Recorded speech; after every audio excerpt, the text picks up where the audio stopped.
Boom! Happy Thursday po, mga kaibigan. Tuna lang po yung nakayanan. Maliit na tuna lang ang nakayanan. 3 piraso, pinrito ko lang para medyo masarap-sarap. Babalik ka rin ko na po.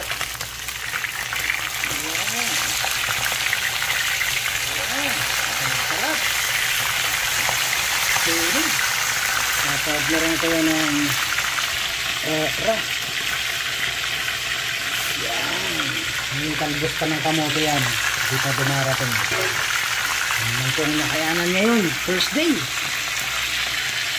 Maya-maya, ano pa bang gagawin natin? Eh di, kakain na!